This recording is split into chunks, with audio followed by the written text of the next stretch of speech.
Finally chemistry examination ಕೂಡ ಮುಗದೇ ಹೋಯಿತು. So ವಿದ್ಯಾರ್ಥಿಗಳಿಗೆ ಒಂದೇನಪ್ಪ ಅಂದರೆ ಫಿಸಿಕ್ಸ್ ಮತ್ತು ಕೆಮಿಸ್ಟ್ರಿ ಎಕ್ಸಾಮಿನೇಷನ್ ಇವತ್ತಿಗೆ ಮುಗಿದೋಯ್ತು. ಸೊ ನೋಡಿ, ನೀವು ಒಳ್ಳೆ ರ್ಯಾಂಕ್ ಪಡೆದೇ ಅಲ್ಲದೆ ಚೆನ್ನಾಗಿ ಕೌನ್ಸಿಲಿಂಗಲ್ಲಿ ಪ್ರಕ್ರಿಯೆಯಲ್ಲಿ ನೀವು ಕರೆಕ್ಟ್ ಭಾಗವಹಿಸಿದ್ರೆ ಮಾತ್ರ ಸೀಟ್ ಸಿಗುತ್ತೆ.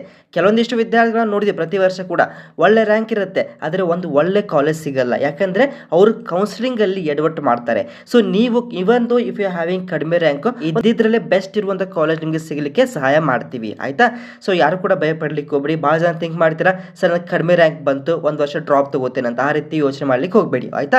ಸೊ ಇವಾಗ ಏನಪ್ಪ ಅಂದರೆ ಫಿಸಿಕ್ಸ್ ಮತ್ತು ಕೆಮಿಸ್ಟ್ರಿ ಕೀ ಆನ್ಸರ್ ನಿಮಗೆ ವಾಟ್ಸಪ್ಗೆ ಶೇರ್ ಆಗಿರುತ್ತೆ. ಸೊ ಅದು ಚೆಕ್ಔಟ್ ಮಾಡ್ಕೊಳ್ಳಿ. ಅದೇ ರೀತಿಯಾಗಿ ಇನ್ನೊಂದು ಏನಪ್ಪ ಅಂದರೆ ನೆಕ್ಸ್ಟ್ ಎಕ್ಸಾಮಿನೇಷನ್ ಮ್ಯಾಥಮೆಟಿಕ್ಸ್ ಮತ್ತು ಬಯಾಲಜಿ ಇದೆ, ಅದಕ್ಕೆ ತಕ್ಕಂಥ ಸ್ಟಡೀಸ್ ಮಾಡ್ಕೊಳ್ಳಿ. ಇವಾಗ ಇದ್ರ ಬಗ್ಗೆ ಫಿಸಿಕ್ಸ್ ಮತ್ತು ಕೆಮಿಸ್ಟ್ರಿ ಡಿಸ್ಕಷನ್ ಮಾಡೋಕ್ಕಿಂತ ಬದಲಾಗಿ ನೀವು ಮ್ಯಾಥ್ಸ್ ಮತ್ತು ಬಯಾಲಜಿ ಬಗ್ಗೆ ಜಾಸ್ತಿ ಫೋಕಸ್ ಮಾಡಿಕೊಂಡು, ಯಾಕಂದ್ರೆ ನಾಳೆನೇ ಎಕ್ಸಾಮಿನೇಷನ್ ಇದೆ, ಅದಕ್ಕೆ ನೀವು ಅದಕ್ಕೆ ಪ್ರಿಪರೇಷನ್ ಮಾಡಿಕೊಂಡು ಅತ್ಯುತ್ತಮವಾದ ಒಂದು ಸ್ಕೋರ್ನ ಪಡೀರಿ ಅಂತ ಹೇಳ್ತಾ ಸುಮ್ಮನೆ ಇದಕ್ಕೆ ಕೀ ಆನ್ಸರ್ನ ಹುಡ್ಕೊಂತ ಹೋಗಿ ಟೈಮ್ ವೇಸ್ಟ್ ಮಾಡ್ಕೊಳಕ್ಕೆ ಹೋಗಬೇಡಿ.